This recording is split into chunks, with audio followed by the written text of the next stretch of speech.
नमस्कार, आप देख रहे हैं एवन उत्तर प्रदेश और मैं हूं आपके साथ आयुषी गुप्ता। बुलेटिन की शुरुआत करेंगे इस वक्त की हेडलाइंस के साथ।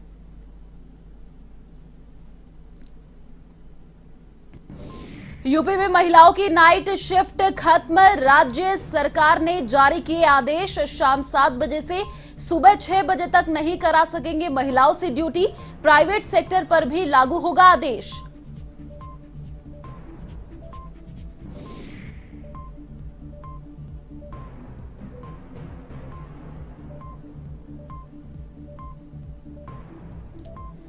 यूपी विधानसभा का बजट सत्र, सदन में बजट पर हुई चर्चा। विधान परिषद से किसानों के मुद्दे पर समाजवादी पार्टी का बहिर्गम, सरकारी और गैर सरकारी कार्यालयों में लागू होंगे आदेश।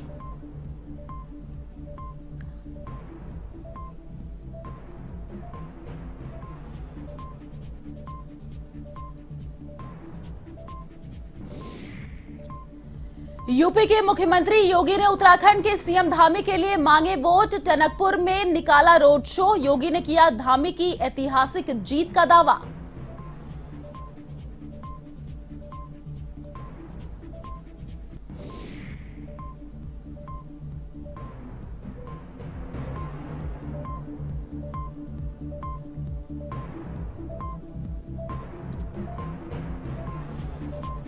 देवबंद में 25 राज्यों के मुस्लिमों का सम्मेलन, एजेंडे में शामिल ज्ञानवापी, कृष्ण जन्मभूमि जैसे मुद्दों पर चर्चा।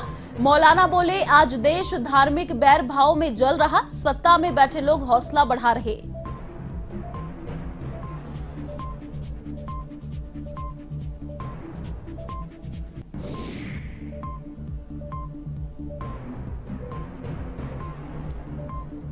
हापुड़ पुलिस ने 1 लाख के इनामी लुटेरे मोनू को पकड़ा। पुलिस मुठभेड़ के दौरान बदमाश ने पुलिस पर की थी फायरिंग। जवाबी पुलिस फायरिंग में आरोपी खुद भी हुआ घायल।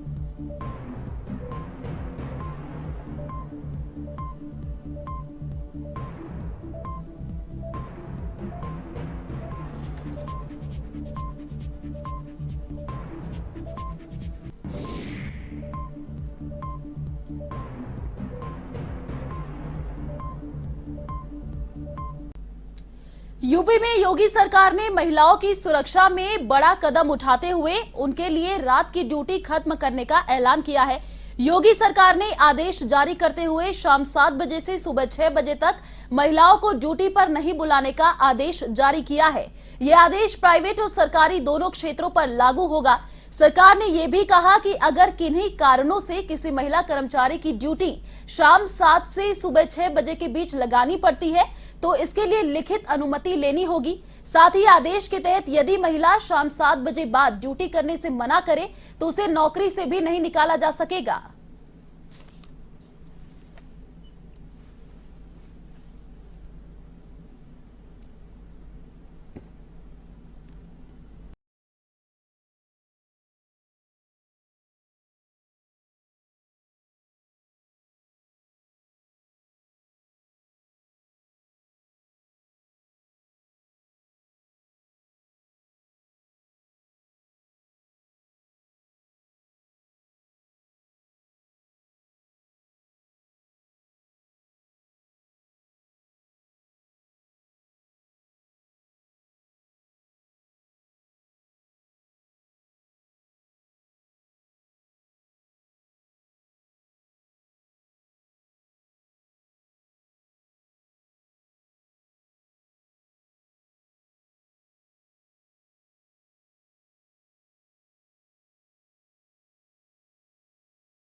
स्वागत है। उत्तर प्रदेश विधानमंडल के बजट सत्र में विधानसभा में बजट पर चर्चा हुई।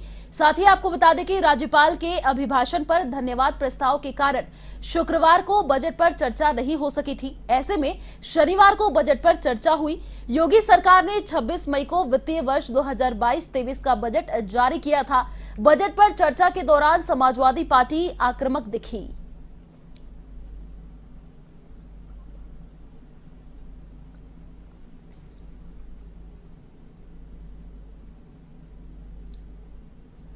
मुख्यमंत्री योगी आदित्यनाथ चंपावत विधानसभा उपचुनाव में पुष्कर सिंह धामी का प्रचार गरमाने के लिए पहुंचे, जहां धामी के समर्थन में उन्होंने टनकपुर में रोड शो किया। आपको बता दें कि योगी के दौरे से भाजपाई उत्साहित है। पार्टी का कहना है कि योगी के दौरे के बाद प्रचंड जीत पर मुहर लगेगी। भाजपा के सभी पदाधिकारियों, सरकार के कई मंत्रियों और प्रमुख नेताओं ने चंपावत में डेरा जमा रखा है। जैसे जैसे मतदान की तारीख नजदीक आ रही है, प्रचार जोर पकड़ रहा है।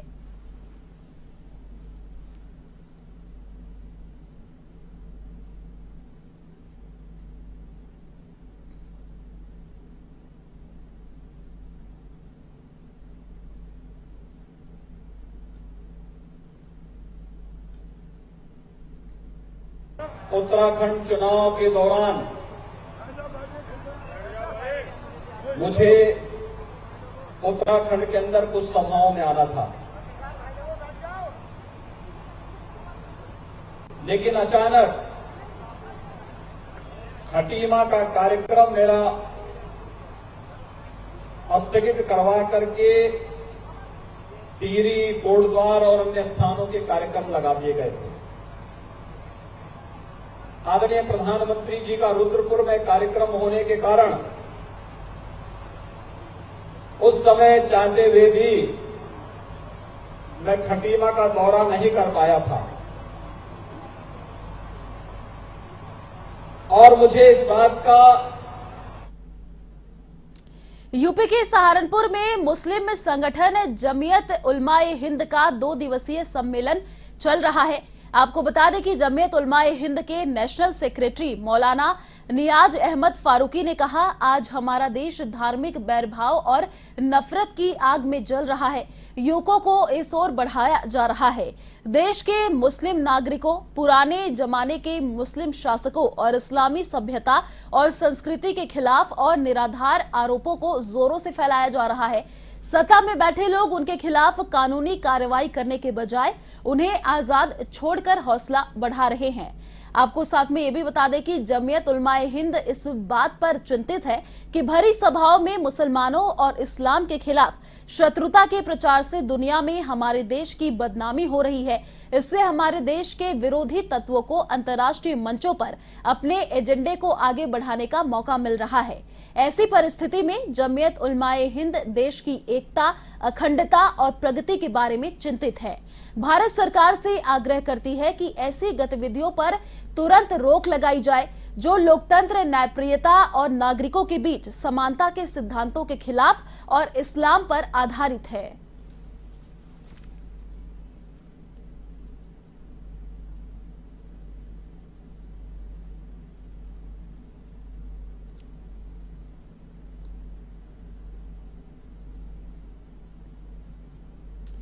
हरदोई में यातायात नियमों को तोड़ना लोगों की आदत में शुमार हो चुका है।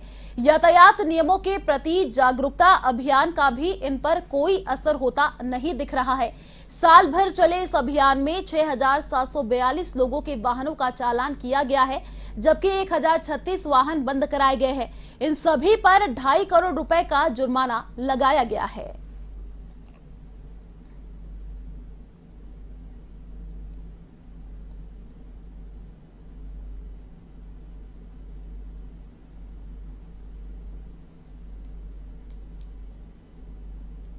पहली बार वर्तमान में माननीय मुख्यमंत्री जी के द्वारा सड़क सुरक्षा का विशेष माह दिनांक 19 मई से 18 जून तक मनाया जा रहा है। प्रथमतः उनके निर्देशानुसार अभी हम लोग जगह जगह पर लोगों को बुलाकर समझा रहे हैं। इस तरह के लीफलेट्स भी भिजवाए गए हैं जिसको हम बांट रहे हैं, लोगों को यातायात के नियमों पर जागरूक कर रहे हैं, जगह जगह होर्डिंग बैनर लगा रहे हैं, तमाम चीज़ें। इसके पश्चात हम एक सघन रूप से चालान और बंद की कार्रवाई भी करेंगे। जो लोग यातायात नियमों को तोड़ेंगे। पिछले 4-5 वर्षों से हमारा विभाग जो है एक विशेष दिवस को हेलमेट सीट बेल्ट दिवस सप्ताह में मनाता है, उस दिन चालान भी करता है।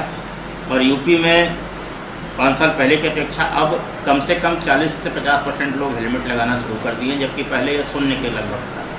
और वर्तमान में हम फिर इसके लिए एक बहुत सघन अभियान चला रहे हैं, समझा रहे हैं, लोगों को शिक्षित कर रहे हैं। उसके बाद फिर एक बहुत सघन अभियान चलाया जाएगा और निश्चित रूप से इससे जो है लोग जागरूक भी हो रहे हैं, रेशियो बढ़ भी रहा है और करोड़ों रुपए सरकार को इससे आमदनी भी हो रही है।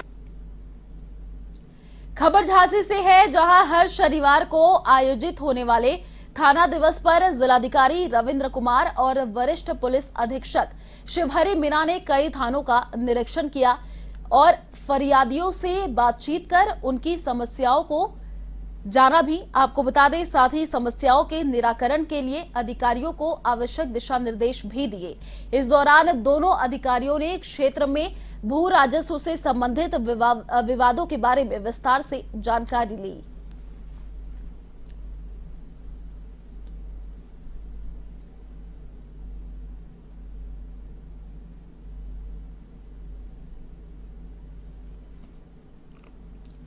चलिए फिलहाल इस बुलेटिन में इतना ही। देश और दुनिया की तमाम बड़ी खबरों को देखने के लिए आप देखते रहिए A1 टीवी। नमस्कार।